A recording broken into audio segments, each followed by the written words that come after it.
Y eso lo transmite, ok, en Facebook, ok. En Facebook Live.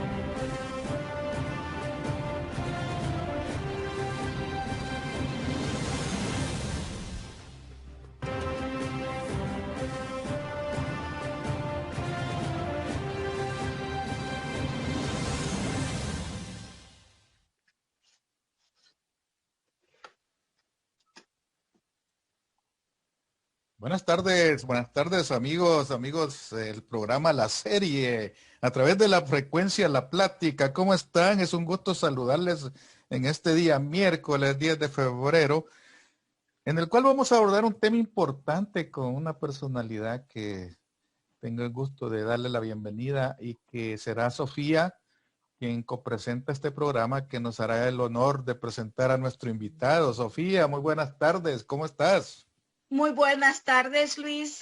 Buenas tardes, audiencia, estimada audiencia de todos los miércoles en la serie, en el programa La Plática a las 5 de la tarde, hora Pacífico, aquí en Los Ángeles. Y ahora tenemos un programazo. No lo puedo decir de otra manera porque tengo el gusto, el honor, el placer de compartir con ustedes a una eminencia académica, intelectual, un luchador social reconocido no solamente en Los Ángeles, sino nacionalmente en los Estados Unidos, pero también internacionalmente.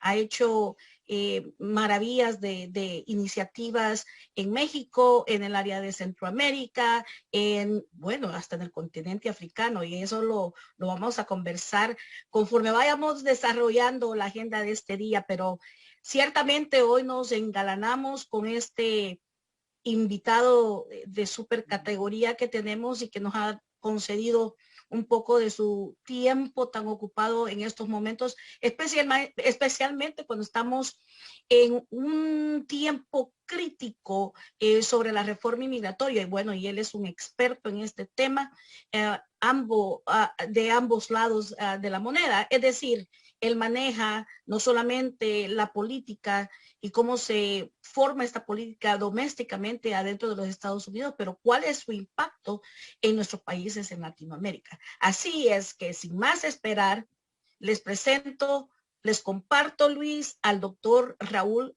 Hinojosa, decano de la Universidad de UCLA, donde hay muchos latinos, y él también lidera un proyecto que se llama el Centro NAID, que hace mucha investigación académica acerca de los muchos temas que impactan nuestros países. Bienvenido, Raúl, ¿cómo estás? Muy bien, Sofía, muy bien. Gusto verte, gusto verte. No, un gran placer con estar con todos aquí hoy en día. No, pues sí, definitivamente es un momento súper interesante. Ahorita estoy viendo el juicio en contra de Donald Trump, ¿no? Así Entonces es. que vemos el representante Castro, ahorita con quien yo estaba esta mañana hablando con su equipo, porque estamos trabajando en la reforma migratoria, por ejemplo. Entonces, los líderes latinos de repente empiezan a tener voces importantes, no nada más el juicio en contra de Trump, pero también escribiendo las leyes de migración. Y eso a lo mejor lo que debemos de hablar un poco, ¿no? Porque pero antes de eso, es un Raúl, momento súper interesante bueno, yo diré realmente a nivel mundial histórico, porque el arco de Trump, la subida y la caída de Trump, ¿no? Es algo muy importante que tenemos que estudiar. Inclusive tengo un libro, Sofía, que sale el mes que entra, que se llama La paradoja Trump, The Trump Paradox, ¿no? bueno, Y el vamos a punto del tener que libro, invitarte, Raúl, vamos a tener que invitarte de nuevo para poder solo abordar el libro. Nos gustaría mucho que hiciéramos eso para hablar de este libro, para promoverlo, y porque es muy importante tener a la mano toda esa información. Pero antes de entrar en el tema de migración, que yo sé que que como tú dices es un momento crucial, muy importante a nivel global. Quiero hacerte una pregunta a la audiencia que nos está viendo, porque nos ven en todos los continentes, nos ven en El Salvador, nos ven en la nación americana. ¿Quién es Raúl Hinojosa? Compártele a la audiencia quién tú eres. Bueno, mira, yo soy una persona creada transnacionalmente, ¿no? Nací en México, la Ciudad de México, pero a los meses ya estábamos viajando, ¿no? Mis papás, mi papá y mi mamá, mi papá era científico, ¿ok? ¿Quieres ver? Ok. Era un científico muy famoso y reconocido, ah, ah, cirujano de cerebro, ¿ok? Entonces vivimos por todo el mundo, regresando a México y Inglaterra, pero el tema es que él quería, no podía encontrar el trabajo que él quería en México, que era ser investigador. Entonces tuvo que aceptar un trabajo en Estados Unidos, como muchos migrantes, ¿no? Donde para el sueño de él. El problema para él era que los hijos se iban a volver gringos, ¿no? Entonces, pero la realidad, y siempre estamos viviendo en Estados Unidos y México, etcétera, crea una necesidad de entender el mundo comparativamente, como muchos de los migrantes ya lo sabemos, ¿no? Y no, entonces, pero yo desde muy joven me metí igual a la universidad, también al trabajo sindical y comunitario al mismo tiempo. Para mí el punto de ir a universidad era para cómo ser un mejor luchador social, ¿ok? Y poder sobrevivir en esta compleja sociedad de economía política con las herramientas necesarias. Tienes que poder manejar los lenguajes, los algoritmos más mejor que ellos, ¿no? Para poder, entonces... Estoy de acuerdo contigo, Raúl, 100%. Yo fui a estudiar al corazón del enemigo. Yo fui a estudiar a la Universidad de Chicago, los chiquis que eran los asesores de Pinochet, etcétera, para saber cómo deshacer ese pensamiento. Y desde ahí al mismo tiempo trabajando en los barrios de Los Ángeles, en las comunidades campesinas en México y Centroamérica por 40 años o más, ¿no? Y hoy, bueno, aquí en la Universidad de California decidimos ir a California porque aquí sí es donde sabíamos, cuando yo llegué aquí hace 30 años, sabía a ver un gráfico que venía, el cambio económico, el cambio político que iba a venir en California y que eso iba a ser un ejemplo de la transformación a nivel de Estados Unidos en su totalidad y realmente que es parte de un otro libro que estoy escribiendo que se llama La Gran Convergencia Global, donde ya no es Europa y los países capitalistas tradicionales blancos que van a dominar el mundo, ¿no? Ahora, este es el siglo en donde se va a ajustar todo a nivel mundial y aquí en Estados Unidos se va a ajustar ya la caída de la supremacía blanca como fue en California en los últimos 30 años. Correcto. Ahora cuéntanos cómo es que entonces, por qué y cómo creas el centro NAID y de qué se trata y qué tipo de investigación haces por medio de ese centro que has instalado en la Universidad de California en Los Ángeles. Bueno, sí, el centro este de América del Norte es exactamente lo que he estado diciendo, que forzosamente es un centro que tienes que estar viendo cosas en ambos lados de la frontera, ¿no? demasiado, gente en un país se queda en su cabeza en un país y ya, y piensa en la política, la economía, todo se queda en una... Cuando la realidad es que los latinos en particular somos transnacionales, estamos viviendo vidas transnacionales y no hay política transnacional, no hay economía, un entendimiento, un desarrollo de políticas públicas que necesariamente pueden atacar las raíces de las desigualdades transnacionales. Ok, tienes que entender la realidad transnacional, ¿no? Y de eso nos dedicamos y hacemos muchas cosas, ¿no? Como les estaba diciendo yo hace 30 años, a ver, mira, aquí tengo otra foto. Aquí estoy en la Casa Blanca con Bill Clinton y Hillary Clinton en 1994. Yo estaba viviendo en Washington. Ok, y yo acababa los ayudé en la campaña de ganar la elección del 92. Y sobre el mismo tema, intención acá entre México y Estados Unidos, el inicio de la discusión del Tratado Libre de Comercio.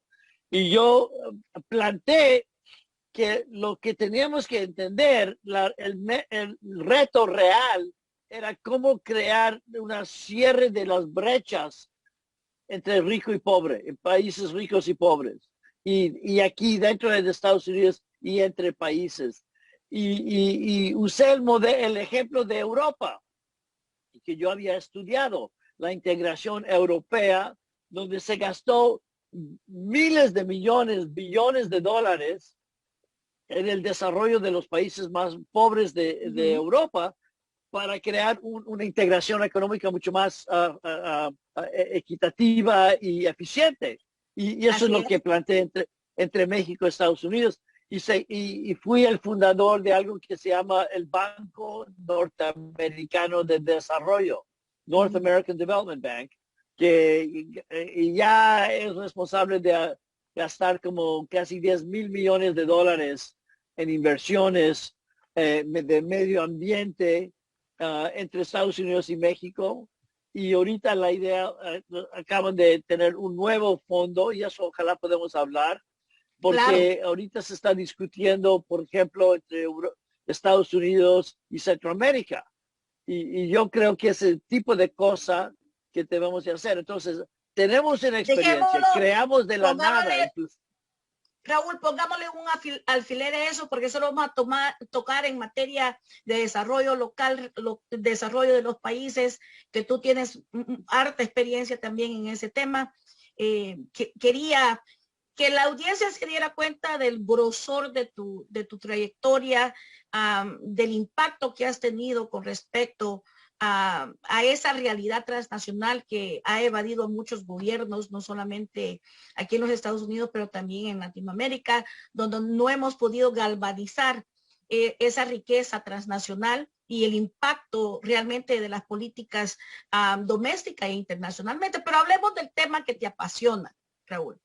El tema que ahora tienen en el microscopio a 11 millones de personas todavía, que después de un poco más de 4 administraciones no logran llegar a una formalización de sus estatus migratorios.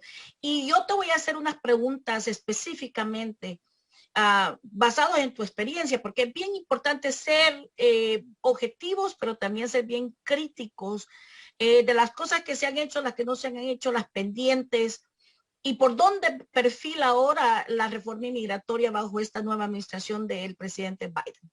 Empecemos con el tema de migración.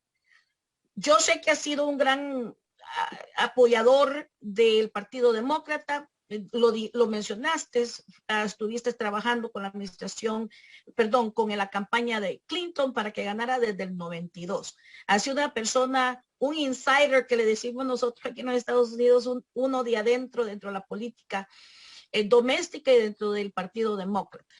Pero sabemos que desde el tiempo de Reagan se ha hecho poco por avanzar concretamente otra reforma migratoria que abarque a todo este grosor de personas que están indocumentadas en este momento. Es más, hay líderes que han sido críticos que bajo 2 administraciones de Obama fue cuando más se deportó a la gente, especialmente el impacto que ha tenido en Centroamérica y en los países del Triángulo Norte.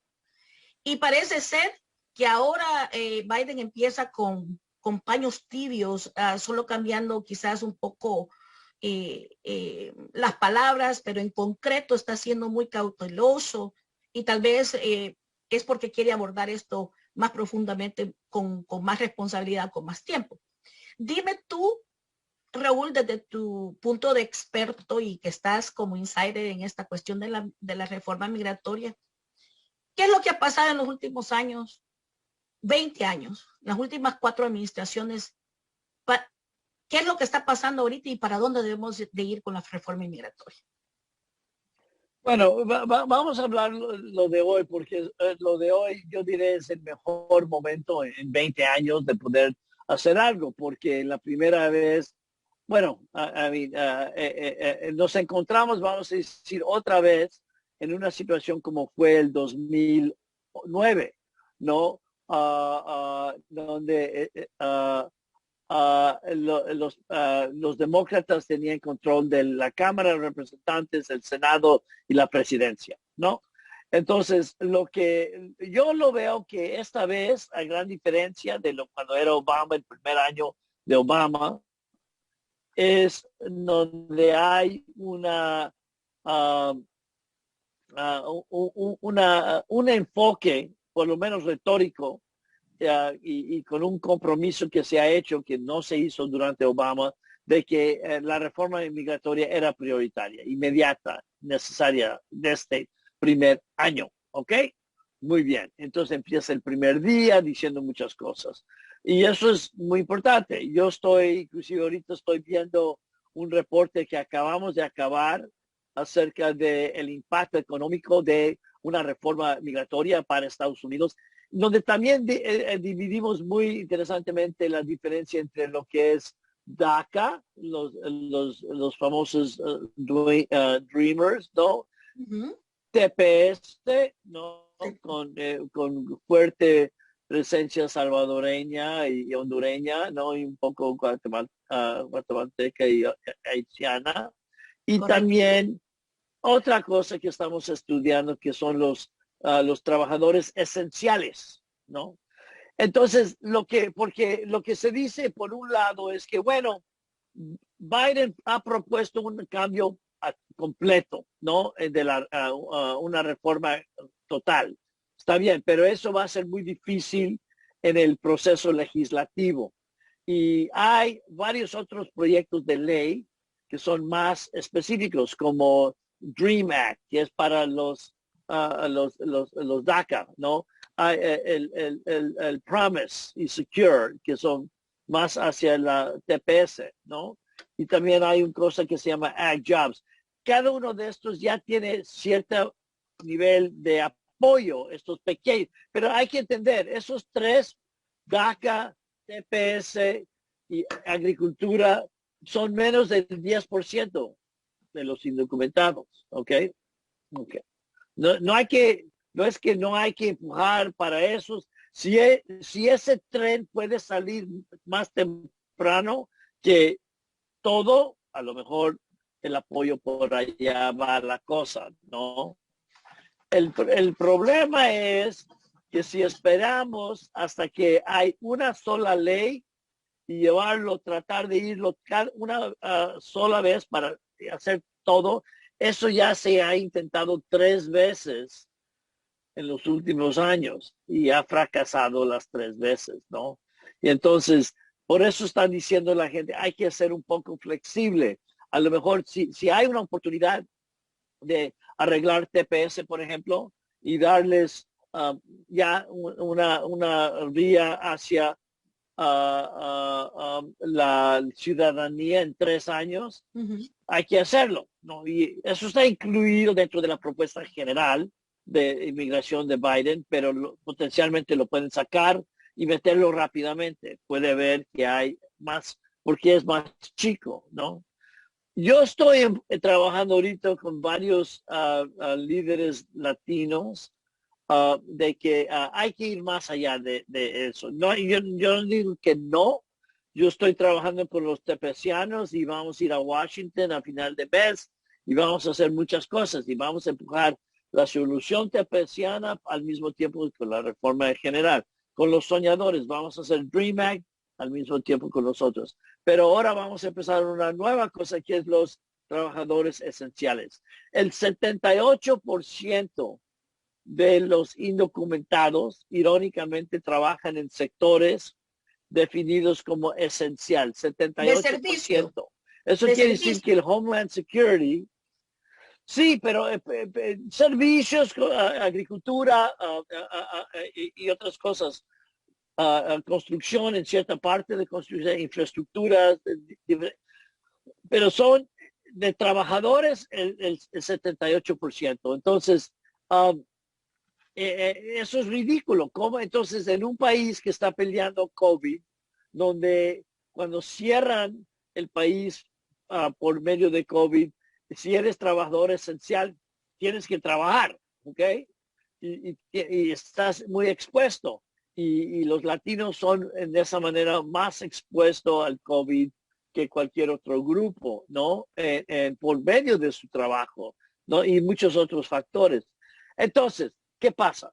Estamos viviendo un momento cuando es la unidad de los grupos de migrantes es más importante que nunca. Hay que entender las realidades de cada uno de estos grupos. Entre los grupos hay que hacer trabajo de solidaridad. No hay que dejarnos dividir uno contra el otro, ¿no? Pero también hay que ser inteligentes de cuando sale una oportunidad hay que empujarla, ¿no? Entonces es un momento muy interesante. Estamos trabajando.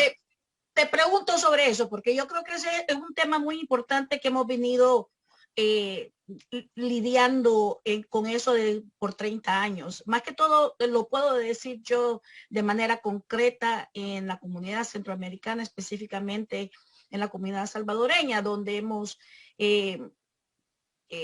tenido tal vez un poco menos de protagonismo en el liderazgo por la lucha de una reforma migratoria, a pesar de que los salvadoreños son un grupo bastante presente, un grupo bastante grande dentro de todos los diferentes segmentos de inmigrantes. Tenemos muchachos en DACA, tenemos la cantidad más grande, creo yo, dentro de TPS. Todavía, si no estoy equivocada, estamos como en los 150,000, 160,000 todavía tepecianos. Bueno, y también esos tepecianos que son salvadoreños, tú has hecho vastos estudios económicos sobre el impacto de ellos económico, cuánto pagan de impuestos, cuál es su contribución a esta economía. Muchos de ellos son dueños de casa, etcétera, etcétera. Pero yo te pregunto, este argumento ha estado en la mesa durante 30 años. O sea, si ahora que volvemos a tener control, no solamente en el Ejecutivo, pero también en el Legislativo, porque Kamala Harris prometió la regulación de los tepecianos como promesa, lo prometió y lo prometió en los primeros 100 días.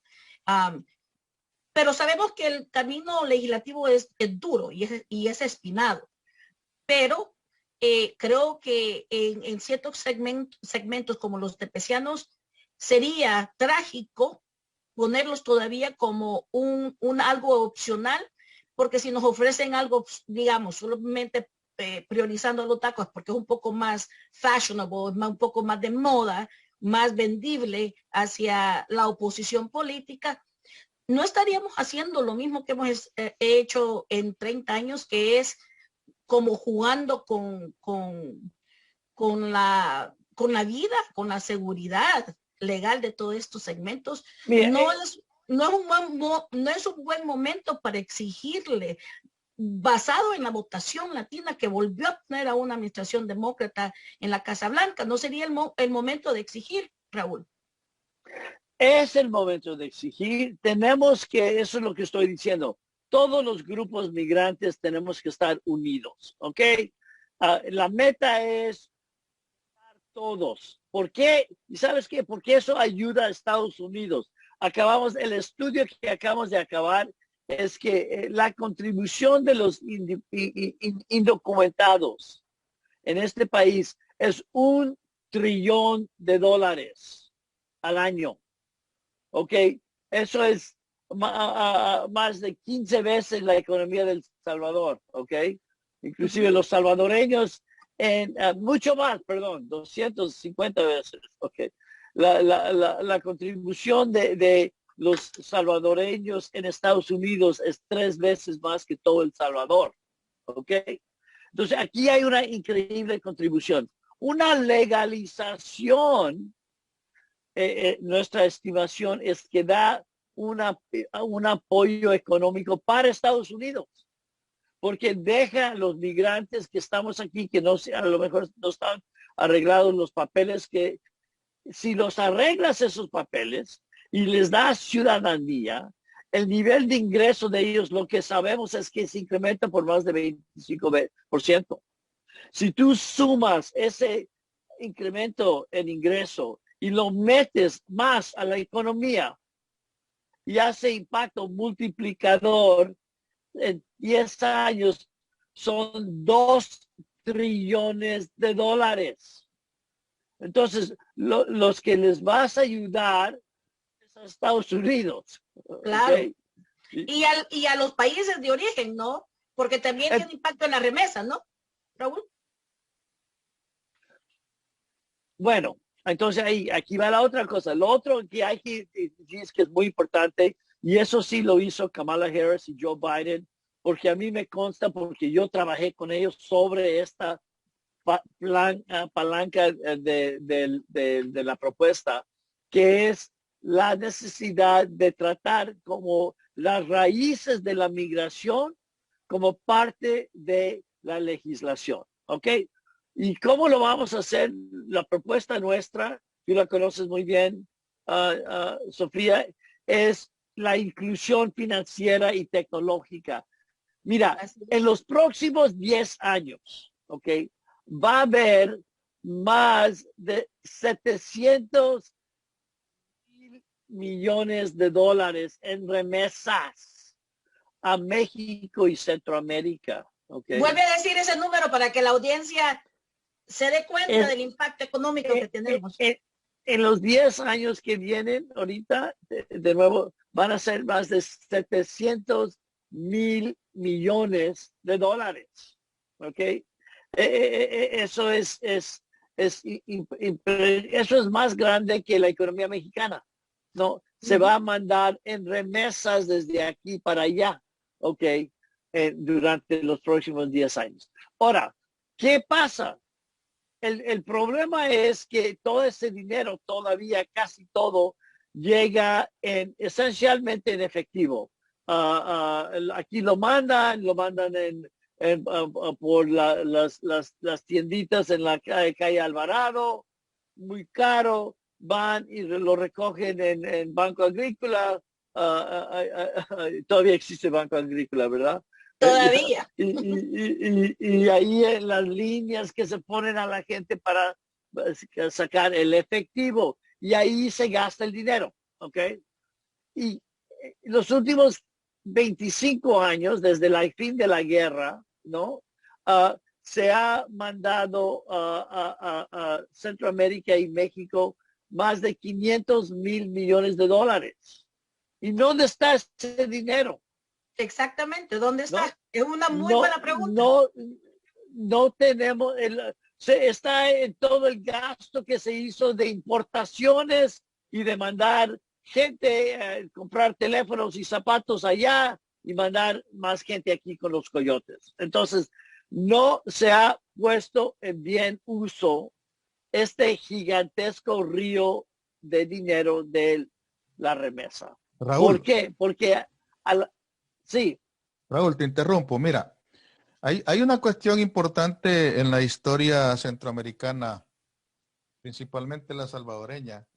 Yo creo que has estudiado esa parte y me gustaría tu opinión porque yo tengo un poquito de historia en cuanto a que en algún momento en el país, fíjate que los dueños de las grandes haciendas agrícolas, ¿sí?, le pagaban a sus trabajadores con una moneda que solo podía ser usada en las tiendas del dueño de la hacienda. ¿Me explico? Hoy en día se ha sofisticado esa parte.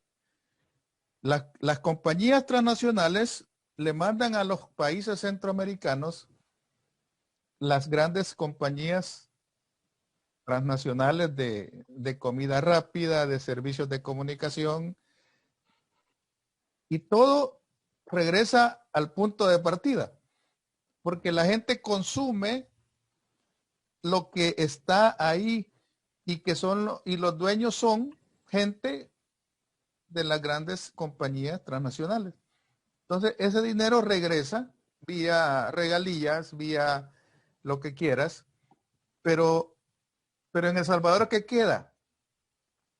En Guatemala, en Honduras, los países siguen siendo pobres desde la época de la colonia y no han desarrollado una capacidad de consumo que le permita por lo menos tener una productividad diferente, y se queda todo a Sí, nivel de correcto, consumo. Entonces, correcto. por otro lado, imagínate Estados Unidos quiere implementar un plan de 1.000 millones para cada país, pero lo que pasa es de que la gente no viene a Estados Unidos solamente porque tiene problemas de seguridad. Viene porque los salarios que se pagan en los países no son lo suficientemente adecuados como para mantener un nivel de vida aceptable. Entonces, si se va a invertir un dinero para desarrollar y tratar de evitar de que la gente salga de los países, vamos a caer en un círculo vicioso donde los gobiernos lo van a invertir en infraestructura, Sí, pero no en correcto. desarrollo, ¿va? Ok, correcto. Y eso es Opíname. exactamente porque estamos tratando el tema este de la remesa.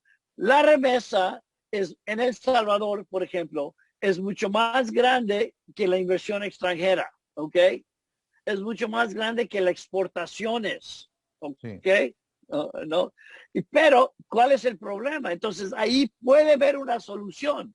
Ese dinero es del pueblo, pero en vez de que ese dinero llegar al Salvador y ponerse a trabajar para el pueblo, se gasta principalmente en consumo y de nuevo mucho en consumos en el Burger King, en el Pizza Hut, como estás diciendo, en los Nikes, en los Apple iPhone, ¿no? Las importaciones y casi nada queda para ahorro e inversión, aunque ha pasado miles de millones de dólares. Entonces, ok, ¿qué estamos haciendo? En el caso de México y otros países, hay que ver, Ecuador es un caso muy interesante. En ese caso hay más migración y remesa, mucho de Europa, pero cuando llega la remesa va a cuentas de ahorro del pueblo. ¿Por qué? Porque el gobierno lo hizo, así ayudó con el Banco Central de crear un banco del migrante. Y no sé, Sofía, si sabes eso, pero acaba de ganar a la presidencia el fin de semana, a primera vuelta. La izquierda de nuevo de Sí, Ecuador. pero este es un señor que fue estudiante mío, que economista, que su función fue jefe del Banco Central cuando se creó este Banco del Migrante. Correcto. Como un ejemplo, ¿ok? Y entonces, yo creo que hay que ser mucho más inteligentes y creativos y tener mucho más inteligentes y creativos presidentes, ¿ok? Ojalá. Y pero que el ahí ya pueblo tenemos problemas, ahí ya tenemos graves problemas en El Salvador, pero sí. Pero el punto es que el pueblo se tiene que también poner creativo e inteligente. Hay que, entonces, pero las lecciones hay en diferentes partes del mundo, ¿ok? el futuro del Salvador está ligado con la comunidad salvadoreña en Estados Unidos, que como ustedes son el grupo más dinámico de ganadores y emprendedores, hay que saberlo, mucho más integrado con El Salvador económicamente, aunque son una pequeña, como una tercera parte, vamos a decir, de la población acá, ¿no?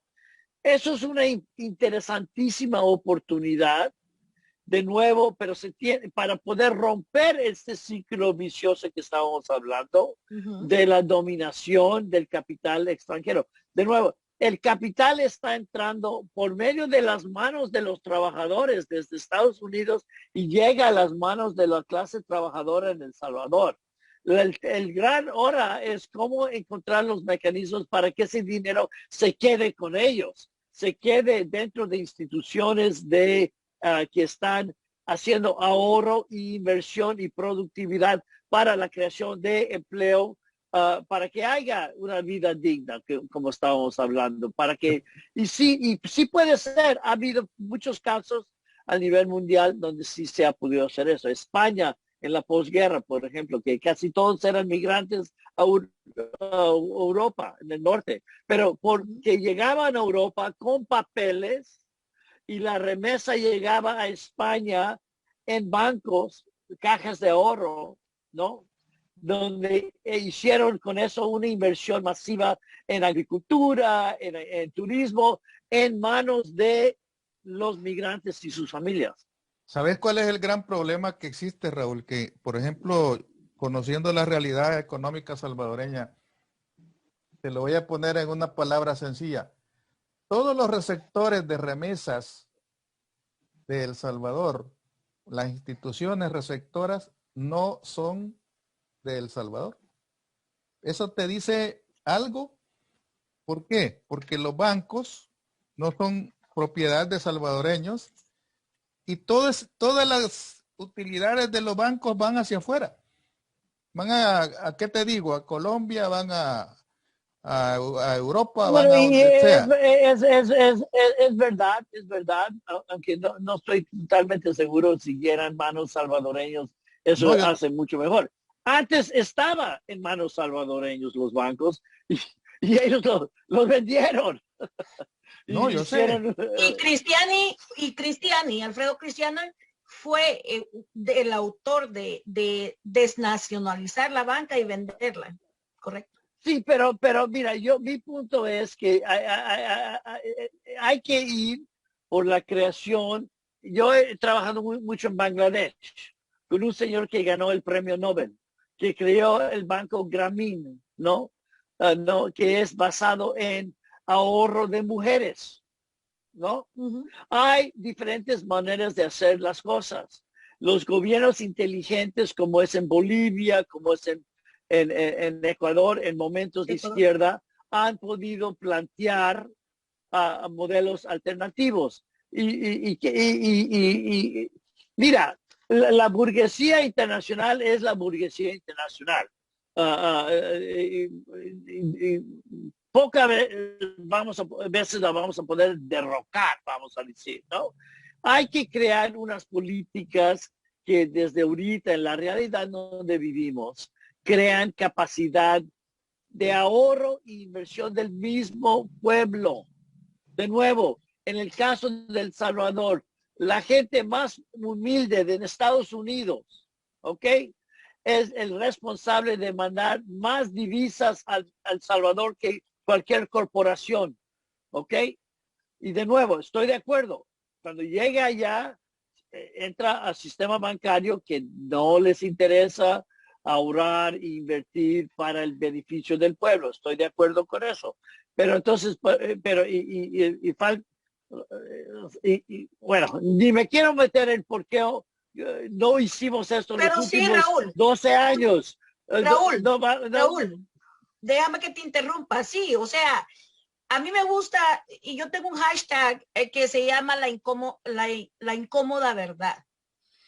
¿Por qué yo uso mucho ese hashtag? Porque creo que parte de la contribución de personas intelectuales, académicas, luchadores sociales es abordar esos temas que son incómodos, que nadie quiere abordarlos porque hay que ser correctamente políticos. Y yo he compartido parte de tu jornada de vida, he tenido el placer de aprender mucho de ti, de tus proyectos. Conozco algunos de esos modelos, me fascina que eres innovador, que no le tienes miedo a salirte de la caja proverbial que le decimos. Pero también nos embarcamos en los últimos dos y te dije al principio que había que ser críticos, porque a pesar de que somos de izquierda, debemos nunca perder la habilidad de ser críticos. Yo me embarqué en esa jornada de trabajo que buscó una apertura a probar un modelo de estos con las dos administraciones del FMLN en El Salvador y no se logró. Y creo que eso es uno de los faltantes, fue el momento de hacerlo como Ecuador, Bolivia, ya lo mencionaste, pero ¿qué faltó en El Salvador? ¿Será que el poder financiero en El Salvador realmente sigue siendo de la derecha, Raúl? Bueno, definitivamente el sistema financiero fuerte que está fuertemente y ha sido casi siempre en las manos de la derecha. Eso no va a cambiar, ¿ok? Ok, pero vamos a hablar críticamente. ¿Qué pasó con el FMLN? Francamente, nunca se pudieron poner de acuerdo de cómo usar el poder del Estado. No tenían una buena visión, no sabían cómo replantear, por ejemplo, los bancos bajo el control del Estado. El Salvador, hay bancos del Estado. Ahí tienes banco hipotecario, ahí tienes banco fomento agropecuario. Bandesal, que tuvimos la reunión. Pero con ellos tuvimos, ellos, interesantemente, te voy a decir a alguien, ¿sabes quién hizo más trabajo más creativo? Cuando había un banco que se llamaba el Banco de Comercio, ¿no? No, Comercio Salvador, y el otro, el de los años 90, uno grande privado también. Ellos empezaron a abrir oficinas en Estados Unidos, ¿ok? Y hacer remesa aquí, bancarizar aquí, ¿ok? ¿Y qué pasa? Entonces, el problema es que cuando se venden a Citibank, ¿ok? Cuando se vende a los colombianos, ¿no? Ellos pierden esa inteligencia de la comunidad salvadoreña transnacional. No les interesa el mercado americano y se rompe.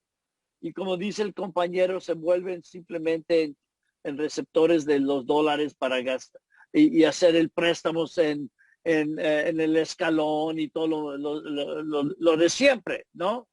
Ok. Sí. Entonces, pero el problema, el FMLN debería haber puesto yo soy un gran creyente en la transformación revolucionaria del sistema bancario. Si tú no haces eso, y tenemos experiencias de China donde fue muy efectivo, en Rusia donde no fue efectivo, de nuevo, pero donde ha sido más efectivo, el que sistemas financieros los mantienes, por lo menos una gran parte de ellos muy cercano al ahorro y crédito popular, ¿no? Y eso, y nunca pudimos, yo intenté con el presidente Funes, con el presidente Sánchez Serén, tú estuviste en esas reuniones y como que se les iba, no entendía. Hay una cosa importante aquí, Raúl, mira. Te lo voy a plantear en estos términos. Dicen de que lo que ya no se hizo de nada sirve, pero lo que se puede hacer es importante. ¿Sabes, por ejemplo, que las compañías o personas en Estados Unidos y sacan su dinero, tienen que dejar una retención del 35% de eso y que solamente lo pueden recuperar cuando hagan su declaración en el siguiente año?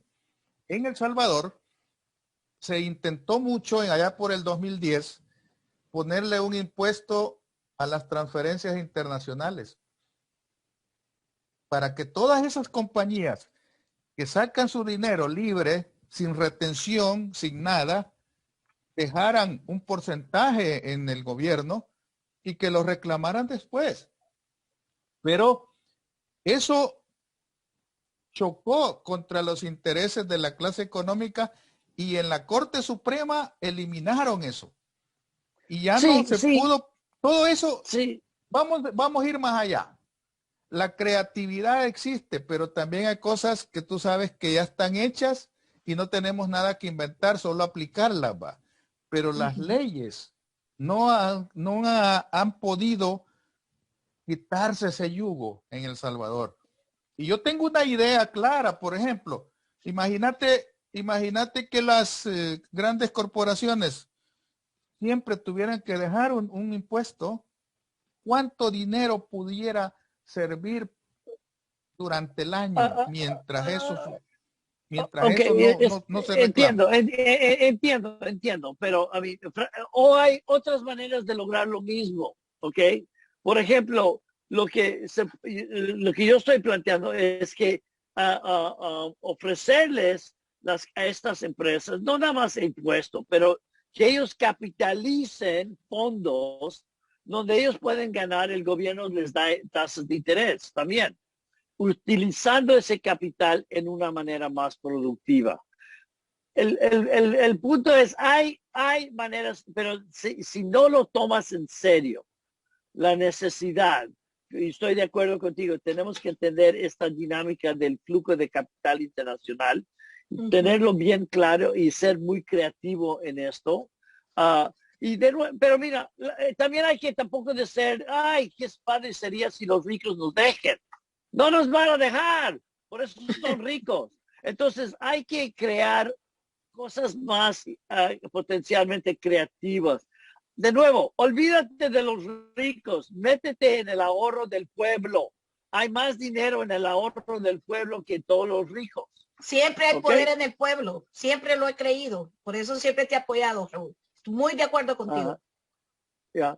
Oye, voy a tener que irme en unos minutos, pero mira, yo creo que sería muy interesante, okay, que la comunidad salvadoreña centroamericana tome cartas en el asunto en este momento, lo que estamos hablando. Biden y compañía están diciendo, bueno, de nuevo, vamos a tratar de hacer las raíces de la migración como parte de un proyecto legislativo. Perfecto. ¿Cuál es su concepto?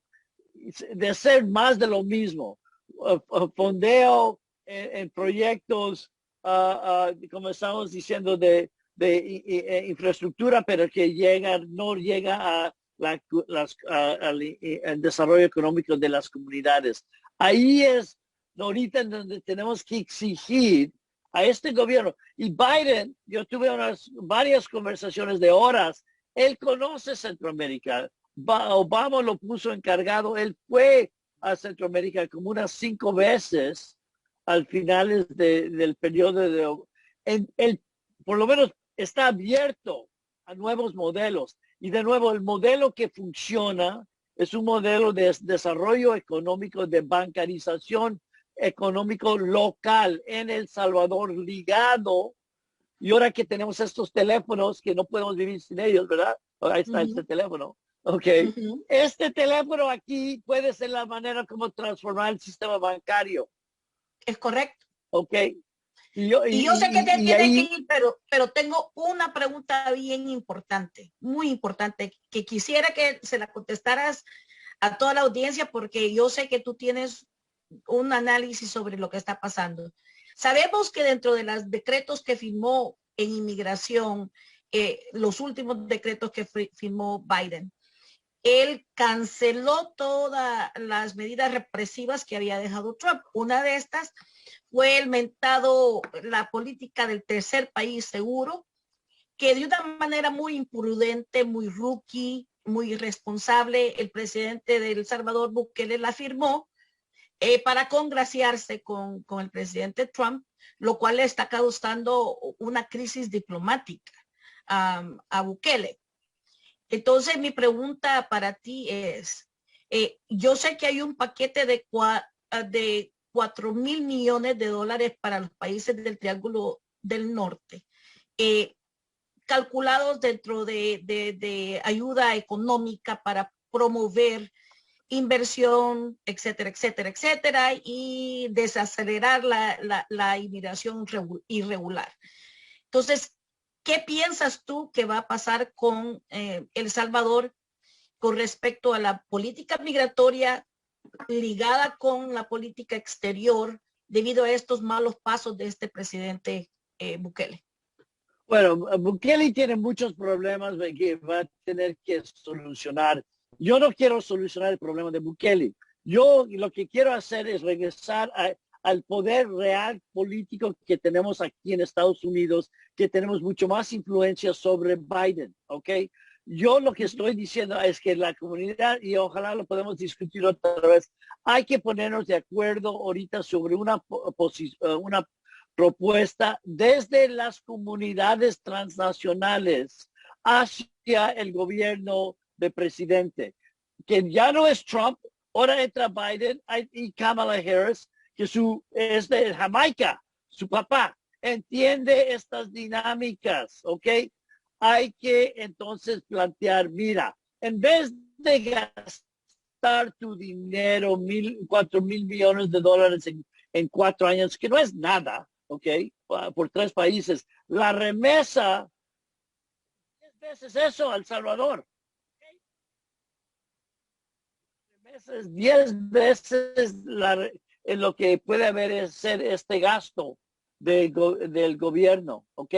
Y de nuevo, esa remesa está llegando a las comunidades por definición de donde se salieron los migrantes, ¿verdad? Ok, claro. Planteamiento serio. ¿Cómo gastar dinero de USAID? No en la manera como siempre se gasta en las carreteras para las palapas en la playa, ¿no? Pero para ayudar al sistema bancario de las comunidades, tecnología en las comunidades, internet y bancaria para que la gente puede mandar su remesa vía celular, captar el dinero en bonos de ahorro para el desarrollo en comunidades de origen de migración, pagar una tasa de interés de 10% para captar la remesa, ¿ok? Sí se puede. Lo estamos haciendo en México. Y utilizar eso y en unas maneras inteligentes financieras, como apoyar y crear fondos de inversión masivos para empleo y para exportación.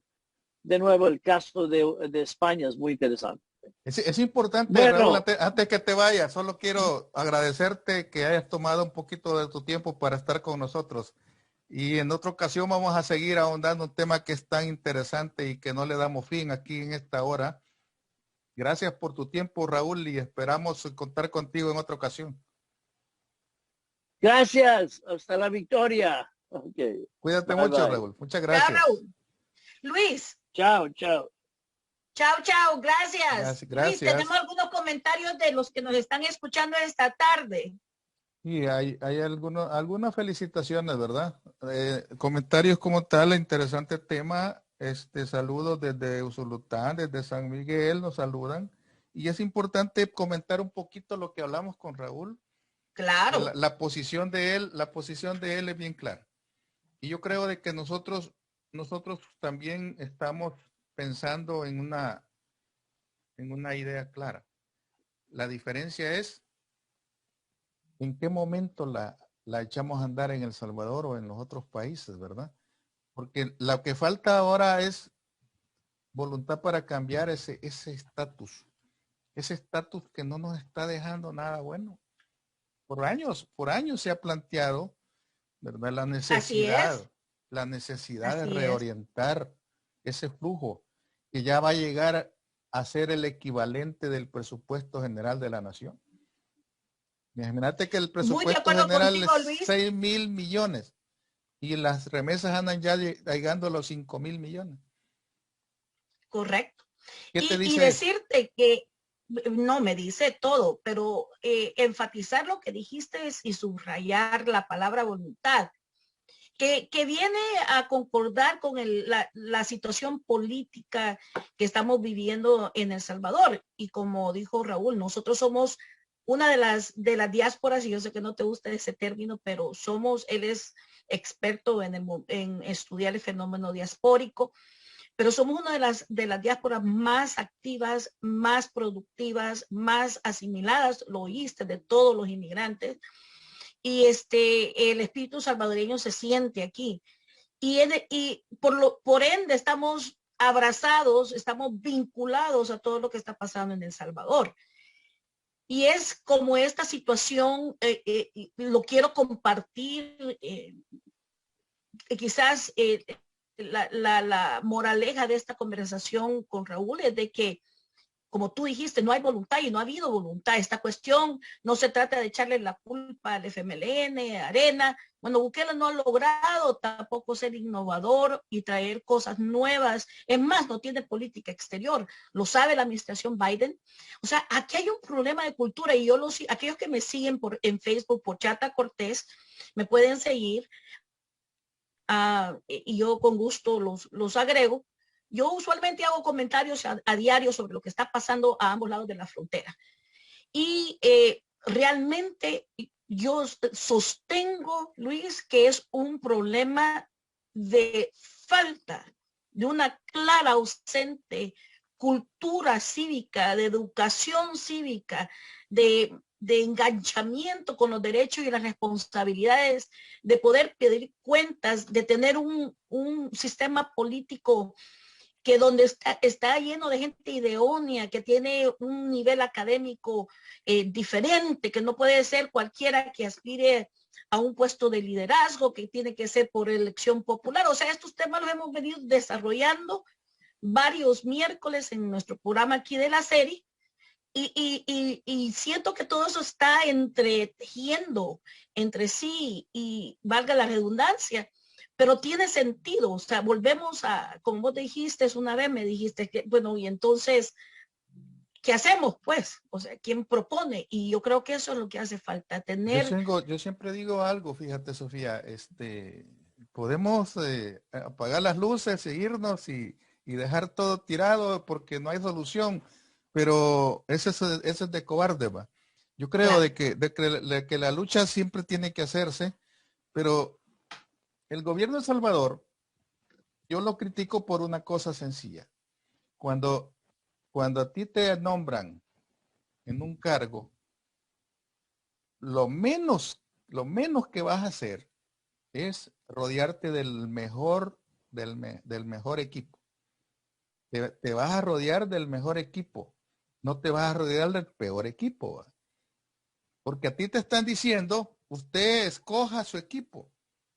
No es como cuando te dan un equipo, sino que te dicen, usted va a estar a cargo de esta compañía y usted contrate a la gente que se le antoje. Por tonta vas a escoger a los peores, ¿verdad? Claro, Porque quien va a quedar mal va a ser vos. así Y es. eso le está pasando al gobierno de El Salvador. Escogió lo peor para su gabinete y hoy quien está quedando mal es él, porque sale defendiendo cada error que cometen sus funcionarios, sale justificándolo, en Es lugar más, de tomar es más, acción. es más, escogió mal desde el principio, Luis. O Por sea, eso, aquí hay una hipocresía que es tan obvia, más sin embargo, mi problema no es que sea obvia, no, que mi problema es que el pueblo lo acepte, que la mayoría, aunque yo no le doy mucha fe a todas las encuestas, es de cuestión de revisar quiénes son las casas encuestadoras.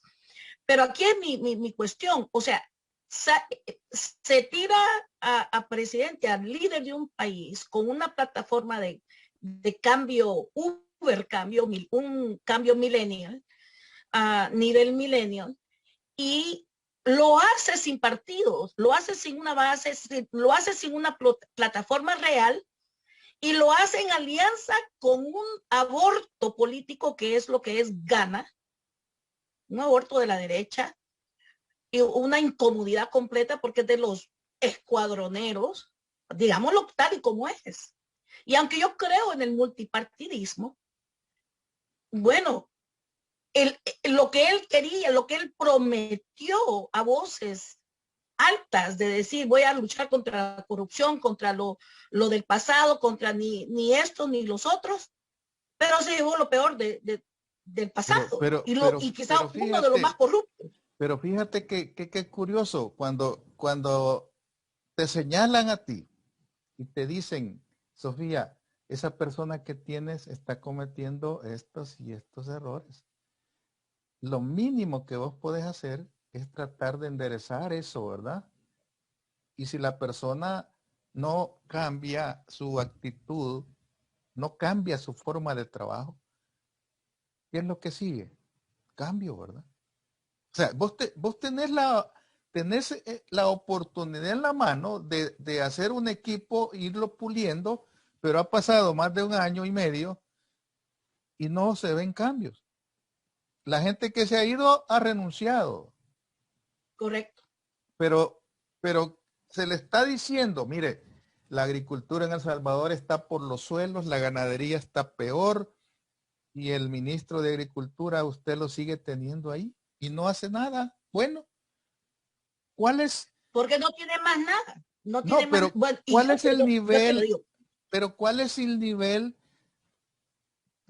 de expectativa que tú tienes de una persona que trabaja contigo? Al menos yo soy muy radical en ese sentido. Si a mí me dicen contrate a una persona, pero esta persona no da bolas, yo inmediatamente la Son cambio. 3 cosas para mí, Luis. 3 cosas para mí. Lo que le decimos aquí como consultora estratégica, el FET. O sea, cómo encaja con la función que va a desarrollar.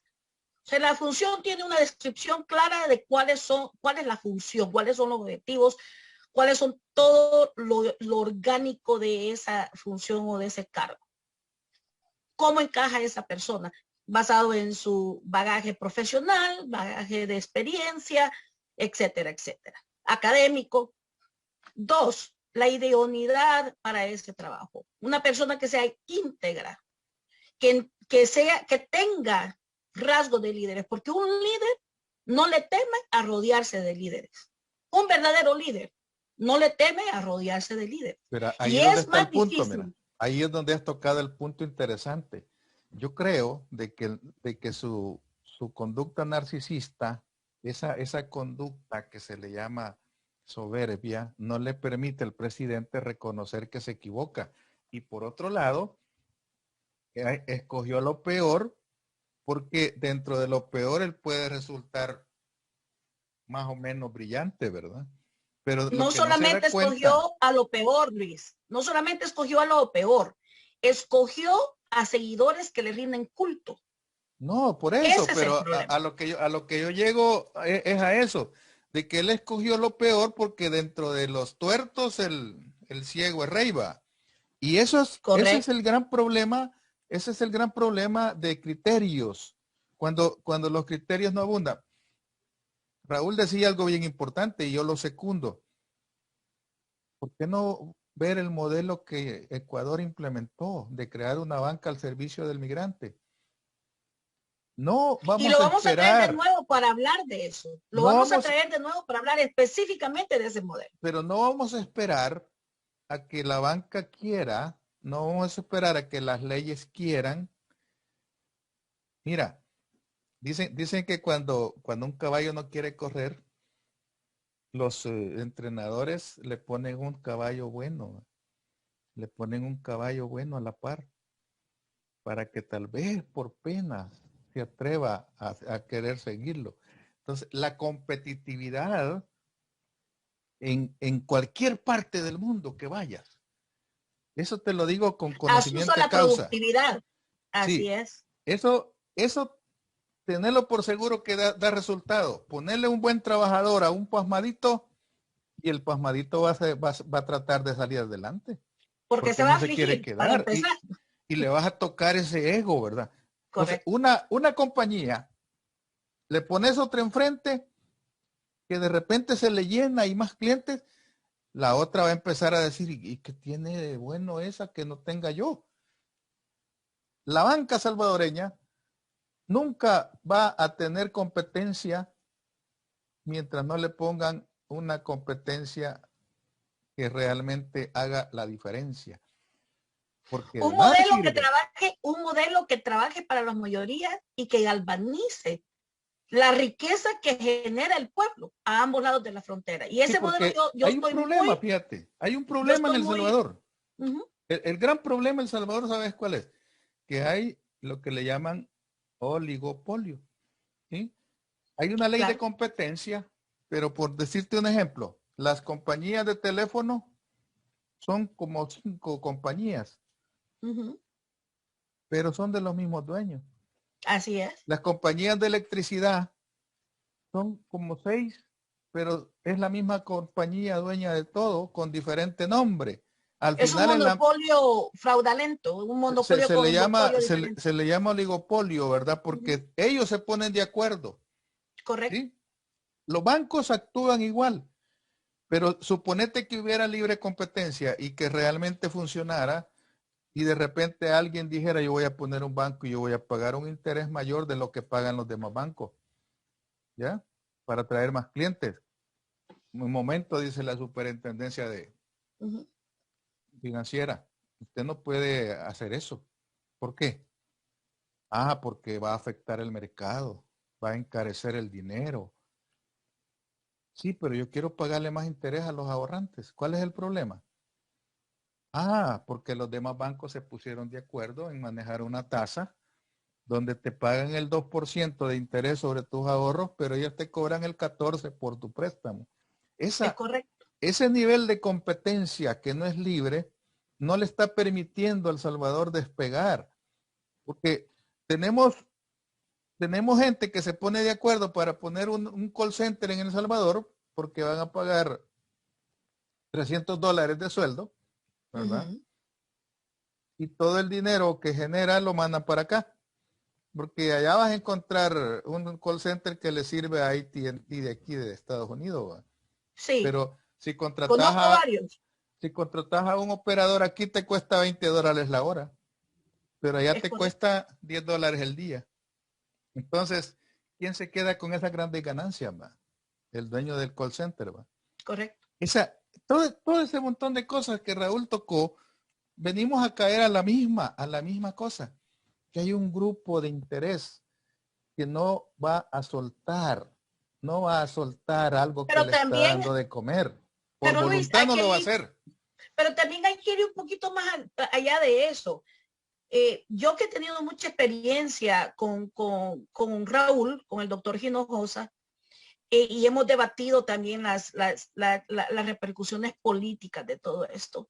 Déjame decirte que también es falta de capacidad de liderazgo, de entender todos estos números, de entender todos estos fenómenos, de sentarte y discutir y tener como por lo menos el trasfondo como para entender todas las repercusiones que se están mencionando, no solamente en cuestión de desarrollo financiero local, alternativas, modelos alternos a la banca nacional, pero también hay inmigración. O sea, yo quiero volver a como esto está entretejido. Yo decirte que estamos evidenciando una clara ausencia de política exterior. El gobierno actual, después de 18 meses de gobierno, no ha hecho absolutamente nada con respecto a los derechos de inmigración de su comunidad en los Estados Unidos. Pero es No que han es habido ahí es concretos a hacer. donde siempre decimos no se puede hacer, va. Pero sí se puede. Sí, claro, no ha tenido Mediante, ningún acercamiento, no ha tenido un acercamiento real con la diáspora, con el liderazgo de la diáspora. Es más, bloquearon que se pudiera votar desde el exterior precisamente porque le temen a ese poder real que Raúl, el doctor Hinojosa, un experto en esto, les compartió a nuestra audiencia dónde está el poder, dónde se están generando $1 trillón de todos los inmigrantes en los últimos 10 años. Y en los próximos 10 años van a generar otros 700 billones de dólares. O sea, el poder real diaspórico económico les atemoriza a estas administraciones. Y volver a lo mismo. O sea, ahorita niegan el escándalo de la semana. Niegan de que Bukele visitó los Estados Unidos. Vino a buscar un acercamiento con la administración de Biden para poder, creo yo, suavizar las relaciones, porque han mandado claras señales que hay problemas. No vino a buscar temas de migración, no vino a abogar por la comunidad, viene buscando esos 4.000 millones de dólares que están pactados. Pero alguien le engañó, Sofía, el lobista lo engañó que iba a tener una cita con alguien. Es correcto. El lobista lo engañó. Ya, correcto. Porque yo no me voy a montar en un avión si no tengo algo. Es decir, si yo sé que voy a ir a Washington, es porque voy a ir a hacer algo concreto, ¿verdad? No me voy a ir de vacaciones, ¿verdad? Tiene un lobista que le paga miles de dólares, ¿verdad? Ya lo hemos compartido. Ajá, y con nombre. Tres casas, no uno. Entonces ellos supuestamente tenían manejada la situación, porque de lo contrario no se viene. Y quedó en ridículo, pues. ¿Por qué? Porque no, el presidente de Estados Unidos no va a recibir a alguien sin previa cita, ¿va? Pero yo te pregunto, ¿dónde está la canciller? ¿Dónde está la embajadora? ¿Dónde hay una política exterior concreta? Es que no existe. Ni siquiera existe un plan de Estado, un plan de gobierno, un plan de país. No existe. Para nada. Correcto. No existe. Es correcto. Ahora miremos todo lo que está pasando a este lado de la diáspora, todo lo que está inyectando de dinero a El Salvador, y hay salvadoreños tan injustos y discúlpenme, pero tan ignorantes, que se dignan a decir que tenemos que opinar los que estamos aquí en los Estados Unidos sobre la realidad nacional de El Salvador, cuando nosotros somos los que estamos sosteniendo esa realidad. Y aquí el doctor Hinojosa lo ha dejado clarísimo. ¿Sabes lo que a mí me preocupa de que se vaya a manejar? Bueno, la erogación de ese plan de los 4.000 millones para el Triángulo Norte me imagino que va por desembolsos anuales, va. Pero lo que a mí me preocupa, y le dije yo al doctor, que vamos a caer en el vacío igual al Fomilenio, por ejemplo, y al final las grandes casas consultoras son las que comen. Los grandes sueldos que les asignan a los que manejan los proyectos, ahí se va el dinero. Los contratos que hacen a sus amigos para que sean asistente del asistente y asesor del asesor, y toda esa parte no es controlable. Y ahí es donde caemos nosotros en ese vicio sin fondo.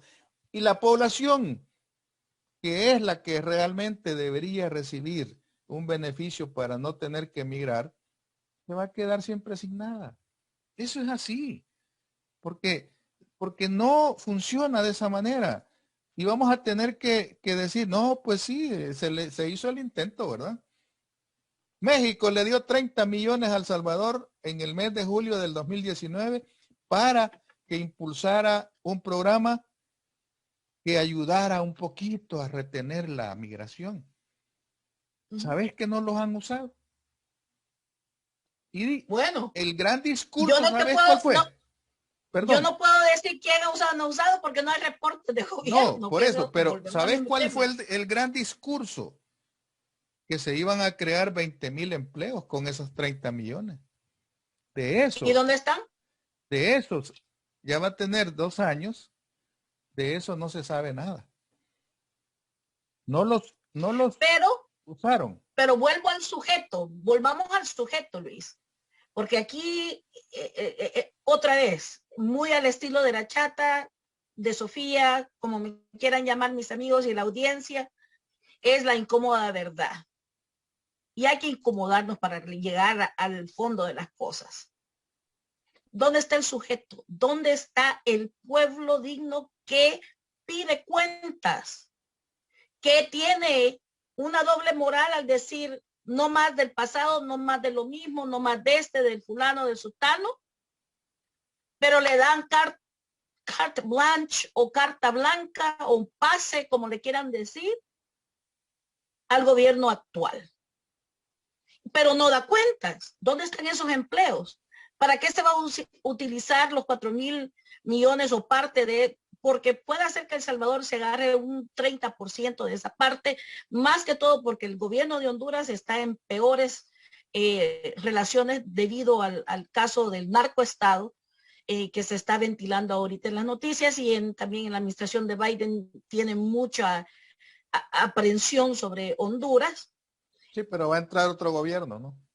Sí, pero la pregunta es, ¿dónde está la contabilidad, como vos dijiste claramente? ¿Dónde están los 300 millones que él chantajeó para que se los desembolsaran? ¿Dónde están? ¿Dónde está todo eso? O sea, no hay contabilidad. Entonces, no son 300, Sofía, te corrijo, son 3.000 millones. 3.000 millones, perdón. Ah, a eso agregarle que, si bien es cierto, la población electora se equivoca, ¿verdad? Y eso yo lo admito, que la población se equivoca, pero una vez, ojo, una vez, ya no se equivoca una segunda vez. Porque si bien es cierto, pudieron haber, ese grupo del 27% pudo haber recibido un mensaje positivo y que por eso votó, pero de ese 27, ¿cuánto tiene? Eso hay que ponerle mucha atención. Pero no vamos a entrar en mucho razonamiento porque aquí amanecemos, pero lo que sí es importante es rescatar una palabra clave que dijo Raúl Hinojosa, que no lo van a hacer voluntariamente. No, El va a tener sistema, que venir del pueblo. el Va a sistema tener que no venir va a hacer nada voluntariamente. Y ya te puse varios ejemplos. Ponerle una banca competitiva a la par que tenga mejores oportunidades para la gente. Ponerle negocios que no tengan ese amarre monopólico y te vas a dar cuenta. Ya a estas alturas, El Salvador debería tener un sistema de distribución de energía nacional. No tiene. Claro. Todo es privado. Un sistema de pensiones debería tener un sistema mixto, por lo menos. O ponerle una... 100%. Fíjate bien cómo lo miro yo. Cree, gobierno, haga una AFP pública. Y todo aquel que se quiera salir de la privada, que se lleve sus ahorros a la pública. Es decir, póngale 100%. Competencia. No elimine la privada, pues. No las elimine. Póngale una competencia. Un gobierno inteligente ya hubiera hecho eso. Vamos, aquí está la AFP. Esta AFP es nacional y no va a ganar comisiones por manejo de tu cuenta, porque todo es nacional y le vamos a dar trabajo a mucha gente. Y todos tus ahorros van a generar una rentabilidad, pero aquí estamos. Si querés pasarte de la privada, venite, tráete tus ahorros y aquí te vamos a dar un porcentaje mayor. A mí que me lo dijeran, ¿tú crees que no saco el dinero de la privada y me voy para ahí? Claro, tenés que hacer lo que te conviene. Y eso es precisamente lo que el pueblo tiene que aprender. Pero eso es lo que no quieren, eso es lo que no quieren. ¿Quién lo va a hacer? No es el pueblo. Es la gente que tiene poder de decisión que va a decir, ok, mire, hagamos de esta banca nacional algo más productivo. Pero ¿quién escoge? ¿Pero quién elige a los que tienen ese poder de decisión? Volvemos al mismo sujeto. No, por eso porque hay un grupo de poder. Porque hay un grupo de poder que ni siquiera sale en las noticias, que es el que toma las decisiones. Aquel grupito que llevó allá en abril del 2020 a Casa Presidencial, de los meros, ahí estaba Poma, ahí estaba Criet, ahí estaba Callejas, ahí estaba Dueñas, ¿sí? Ahí estaba Regalado. El verdadero poder financiero, lo entendemos, claro. ¿Por qué no llevó a los empresarios comunes y corrientes como el dueño de la pupusería?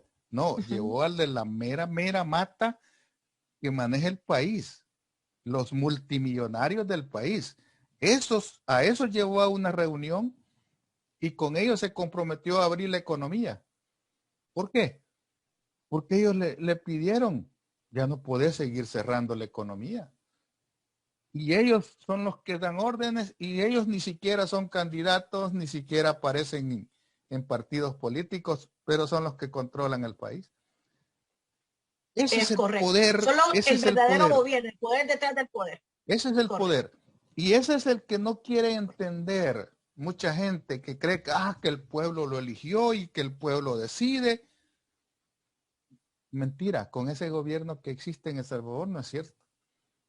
Te quieren dar a entender que es el pueblo el que eligió y que es el pueblo que decide, pero al final, en una convocatoria, solo van 2,000 pelones, no pasa nada.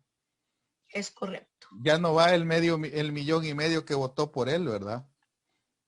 Que la gran alaraca de la convocatoria y solo como 4 o 5 son los que están ahí. Pero mi estimado Luis, como siempre eso. lo he dicho, y lo he dicho siempre, el poder se lucha contra el poder con poder. Y el poder económico, lo dijo Raúl, no podemos estar esperando y soñando de deshacernos, como vos dijiste, del verdadero poder. Podemos coexistir en un modelo más justo económico. Lo han logrado algunos de los países del norte de Europa, con una economía capitalista, pero con una política de país centrada en política social, de bienestar social para todos, igualitariamente. ¿Vos sabés lo que cuesta para una persona emprendedora querer desarrollar una pequeña compañía, un pequeño negocio? Pero eso es lo que existe, lo que se le llama libertad, la verdadera libertad económica, donde aquí en Estados Unidos cualquiera sin ningún dinero, fíjate, sin ningún dinero puede crear algo grande. Todo es cuestión de creatividad, pero tenés que ponerle mucho ingenio, tenés que ponerle muchas ganas, tenés que trabajar a veces sin cobrar. Todo eso cuesta. Y Claro. a veces no se tiene ese deseo de querer sacrificar porque nos han acondicionado a ser empleados muchas veces. Vuelvo a decir, es parte de la cultura. Al Es servicio parte del de la sistema, cultura. todos, ¿verdad? Todos queremos trabajar para el sistema. No queremos que el sistema trabaje para nosotros. Y ahí es donde vamos a entrar en un montón de cosas. Pero vamos a dejar este programa hasta aquí, Sofía. Interesante platicar contigo. Sí. Yo me quiero despedir de la audiencia esta noche con un pensamiento muy importante de esta magnífica contribución que nos dio Raúl y la que yo he venido pensando y trabajando durante los últimos 30 años, pero en los últimos, digamos, 12 a 15 años, como cuando llegué a la presidencia de la Asociación Nacional de Salvadoreños Americanos, la organización que logró, la única organización que logró la declaración del Día del Salvadoreño ante el Congreso de los Estados Unidos en el 2006. Y la que somos la única diáspora que tenemos una celebración nacional firmada bajo el Congreso. Y yo siempre he pensado que ese poder en El Salvador y esas opciones, esas alternativas, esos modelos que hay que implementar en El Salvador van a venir del poder que tengamos nosotros porque somos económicamente más poderosos que todo el presupuesto nacional del Salvador. Pero la unidad que la mencionó Raúl, la unidad en acción, la unidad en la visión de país, no política, porque debemos de tener y abrazar la diversidad política, pero tenemos que tener un concepto de nación colectivo para poder así galvanizar nuestra capacidad y nuestro poder económico, que es completamente el contrapeso, el único contrapeso viable ante el poder económico, el verdadero poder en El Salvador. Solo así vamos a poder empezar a forjar un sistema, un país diferente. Y no echarnos nada más la culpa que uno funciona, que el otro no funciona. No funcionamos todos. Nadie está funcionando en El Salvador. No tenemos la voluntad de cambiar ni siquiera nuestra propia cultura. Lo vemos todos los días en los medios sociales, en cómo nos expresamos, etcétera, etcétera.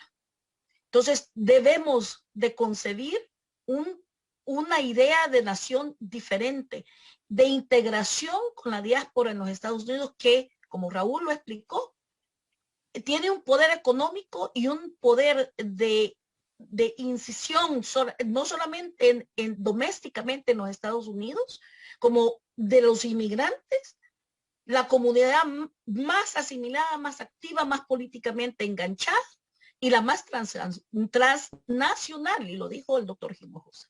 Entonces yo insto a mi audiencia que vea esto como una esperanza de que hay modelos, que hay caminos, que hay senderos que podemos andar, y pero que debe empezar ese proceso de querer optar, de sentirnos dignos a una alternativa verdadera y no a estos gobernantes de feria de pueblo que solo tiran dulces y el discurso y la cara bonita. No, concreto, plataformas, opciones, modelos. Tenemos que empezar a modelar esa voluntad y esa dignidad que queremos exigir de los demás. ¿Sabes cuál es el mensaje que yo siempre transmito? Que no debemos de permitir que nos sigan dividiendo. No debemos de darnos ese lujo. No podemos nosotros permitir que nos sigan dividiendo. Porque muchos saben de que en esa división está la ganancia para ellos. Y ahí es donde nosotros no podemos seguir ese juego, no podemos jugar esas cartas. Nosotros no podemos seguir bajo ese criterio de que, no, pero es que ni derecha ni izquierda, dicen, ¿verdad? Todos aquí, sí, pero más divididos. Entonces ya no son dos polos, sino que son tres. Entonces te inyectan de revanchismo, te inyectan de odio y caes en ese juego barato. Nosotros tenemos que trabajar bajo un criterio único, el bienestar de todos. Y como alguien decía, lo más importante es el bien común. Eso es lo más importante. Y Porque eso ¿de es qué lo que te sirve? construye nación. Y eso es lo que construye una nación. Sí, el bien común es el único. Porque de nada sirve, de nada sirve. Imagínate grandes multimillonarios que no hayan ni qué hacer con el dinero. De repente miran una compañía que va emergiendo y la compran. Y le quitan todo el empuje que traía esa compañía. No, dijo Facebook, WhatsApp es competencia, comprémosla. No, mire, Instagram es competencia, comprémosla. Y ya le pusieron sus reglas. Que la única que no han podido comprar es TikTok, pero igual ya la van a comprar. Ya la va a comprar Google, porque ellos no tienen dinero, ¿dónde meterlo? Pues Amazon tiene miles de compañías que ha comprado, porque de repente aparece una que empaca mejor que ellos y la compra. Es decir, nosotros no podemos caer en ese juego como ciudadanos. Tenemos que ser creativos y decirle, mire, es que el mensaje que usted me está dando no es el que debe de ser. No tenemos esa capacidad todavía de rechazar una dádiva. No tenemos. Mire, aquí le traigo este regalo de parte del presidente. Mire, y el presidente lo compró con su dinero. ¿Cómo me demuestra eso? Que él me lo manda porque él lo compró con su dinero. Si dicen que ni siquiera sueldo tiene, que no gana dinero y es un hombre tan bueno que va a gastar 5 años sin ganar un 5. Dice. Su dinero va a ocupar para eso. Tiene suficiente para poder votarlo. Y yo como soy de aquellos que me chupo el dedo y que me dan sopa de pito y que me duermen bien fácil, les creo, ¿verdad? Esa cultura que tú dices, cuánta falta nos hace, ¿verdad? porque no podemos seguir en este jueguito. Y yo te digo, van a pasar elecciones el 28 de febrero y vamos a seguir en el mismo círculo vicioso, porque no se quiere cambiar. No tenemos la voluntad de lo que, no tenemos la voluntad de lo que nos merecemos, ni la voluntad de ser dignos como ciudadanos de una gran nación. Y no te va a cambiar nadie si tú no quieres cambiar. Bueno, ese es el verdadero concepto, con esto te dejo, Luis, ¿sí? Ese es el verdadero concepto de revolución. La revolución, algunos son alérgicos a estos tipos de conceptos, pero si tú lo buscas en Google, busca la definición de revolución, significa cambio, y mientras uno no cambie, no puede cambiar nada. Que Dios me los bendiga. Abrazos a todos los que nos han escuchado esta tarde. Esperando que la serie Dentro de la Plática sea un programa que realmente motive un pensamiento crítico. Buscamos ser objetivos y buscamos atraer a gente de la comunidad salvadoreña en los Estados Unidos que realmente está haciendo cosas grandes por la lucha social, por engrandecer y galvanizar ese poder económico que tenemos y por llegar a otras esferas, a otros niveles de poder político también aquí en los Estados Unidos.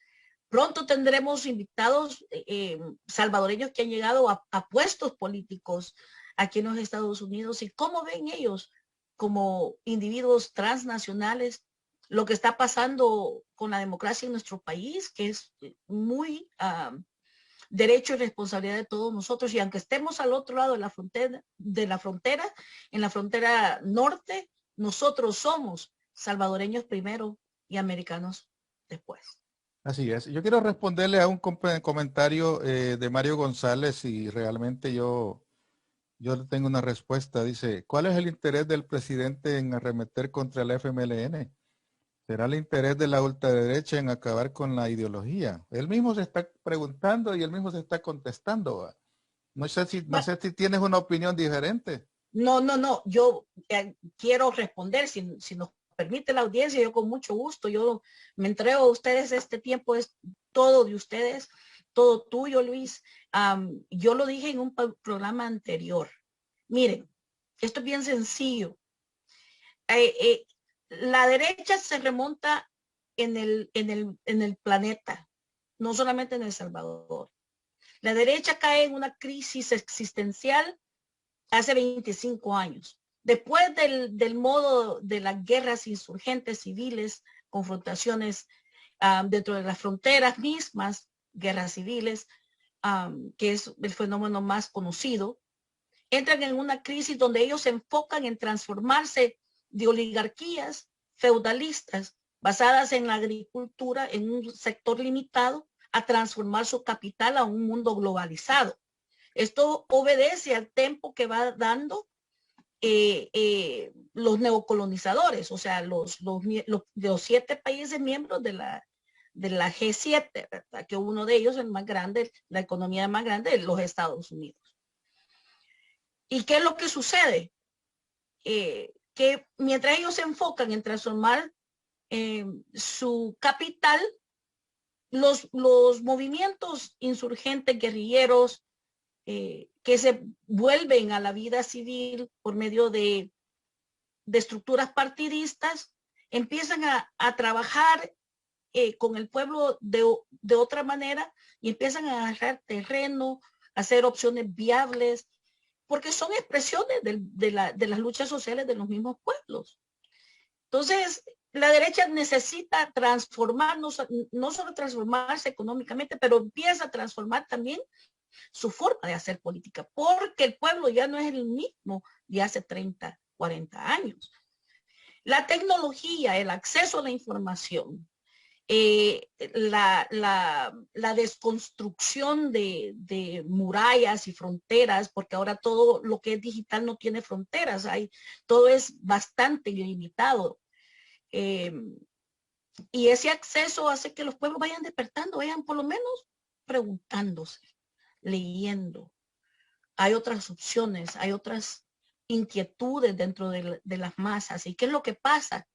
Ya no pueden ellos optar por el mismo tipo de operación política que hacían antes, o sea, mandar a los cascos y a las botas, poner las urnas, llenarlas de boletas descaradamente enfrente de la gente. Quien se metía, lo arremetían, lo mataban, lo desaparecían, bla, bla, bla.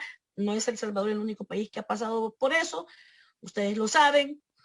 Entonces, eso ya no es viable, es incómodo. Está bajo el microscopio de las opiniones internacionales. Hay organismos ahora todavía más activos con respecto a los derechos humanos, etcétera, etcétera. Entonces, deben de reconfigurar su forma de hacer política y lo hacen dentro de varios modelos, pero el que más ha pegado en los últimos 15 años es el populismo. ¿Por qué? Porque en el populismo puedes centrar bien claramente tu apuesta en una persona, en un caudillo, alguien que sea palatable, que sea apuesto o bonita, que tenga carisma y que tenga características de ser inteligentes o que están en control. Algo aspirable, le decimos los que estamos en mercadeo político. Vos querés a un líder que vos ves para arriba, ¿verdad? Que admirás, que es algo que yo aspiro a ser como esa persona. Entonces, el populismo ofrece un modelo viable, más que todo en Latinoamérica, porque nosotros estamos acostumbrados culturalmente a aspirar siempre por medio del sistema de clases que nos impusieron. Si somos pobres, queremos ser clase media baja. Si somos clase media baja, queremos clase mediana. Si queremos, y así, ¿verdad?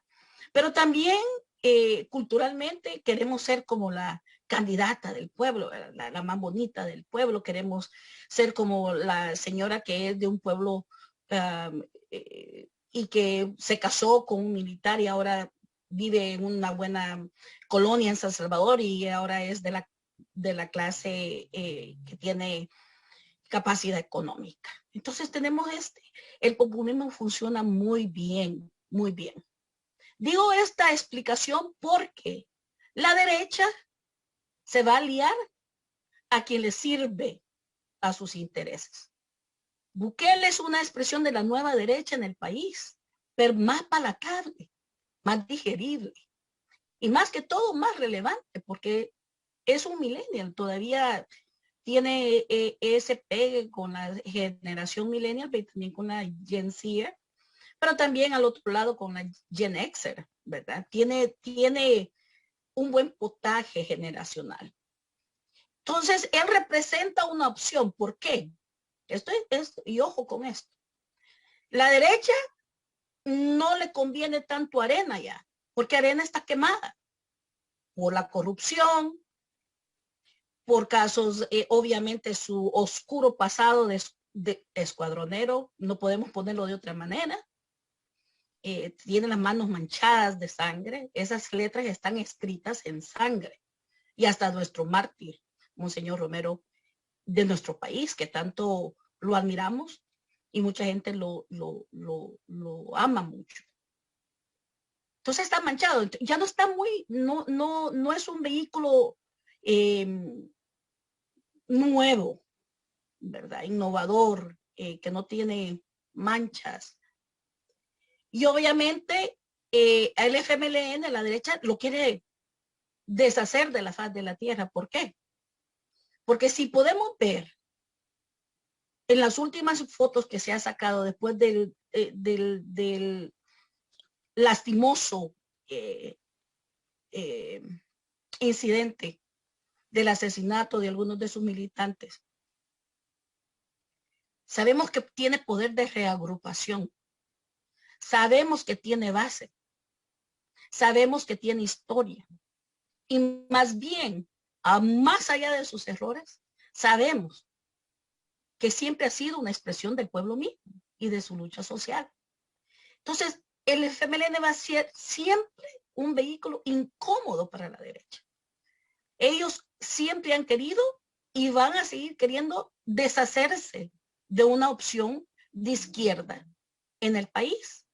Entonces optan por una persona que crea una tercera vía, engañando a unos de un lado, engañando a otros de otro lado, quitarles las bases, centralizar a los resentidos, a los, yo le digo a los que se dejan dar a todo con el dedo, a los que les gusta que les den casetío, a los que les gusta que les asusen sus vísceras y sus sentimientos más humanos, el sentimiento, el miedo, no sé, incluso a los que nos gusta que nos mientan, porque habemos de esa categoría también. Entonces, este vehículo de la tercera vía erosiona a los dos partidos. Uno, porque lo quieren neutralizar, transformar, no se puede, pero lo quieren dejar ahí nada más como una opción dentro del del partidismo que debe existir en el país. Pero el enemigo, ciertamente el enemigo de la derecha fue y siempre va a ser el FMLN. El porqué de la víscera tal y de los ataques tan directos y claros de Bukele contra el FMLN. El acoso casi diario de corrupción contra el FMLN, cuando no hay nada probado por ninguna corte ni por ningún decreto de ley, nada probado en una corte. Arena tiene gente hasta en la cárcel. Sin embargo, eso no es tema publicitario ni de todos los días. ¿Por qué el FMLN sí? Porque Bukele, con su cara y su plataforma flaca, que su única plataforma es ni Arena ni el FMLN. Esa es su plataforma. Esa es su política. Él es la tercera vía para erosionar los partidos y que vuelva a la derecha de una manera refrescada. Pero con esa conducta, lo que el presidente Salvador lo que está haciendo es dándole más vida al FMLN, porque el FMLN tradicionalmente siempre reacciona, siempre es reaccionario, ¿verdad? Y cuando vos mirás una imagen en Chalatenango, en un cantoncito, en un pueblito allá por Chalatenango, que la gente se reagrupa, ¿verdad? Que la gente dice hasta la victoria siempre. Yo creo que ese es el mensaje más claro que se pudo haber visto en los últimos días, porque el FMLN reacciona, no está muerto, ¿sí? Andaba de parranda. Pero lo que pasa es de que el presidente está echando números fríos, creyendo de que toda la gente del FMLN se va con ellos. Y si bien es cierto, le creyeron en el de 2019 mucha gente, porque se llevó a algunos líderes del partido, cree que por eso la gente siempre lo va a seguir viendo. Pero el problema es que los actos, el problema es de que las acciones no están favoreciendo a la población. La población no quiere seguir dependiendo de una dádiva, porque se sabe que es un negocio redondo que están haciendo en la compra de víveres para regalarlos. Eso ya se sabe. Claro. El que no lo sepa es porque realmente no tiene ninguna pizca de cerebro. Ahora, yo no quiero abusar del tiempo, Sofía, yo creo que tenemos también otras actividades y lo vamos a dejar hasta aquí.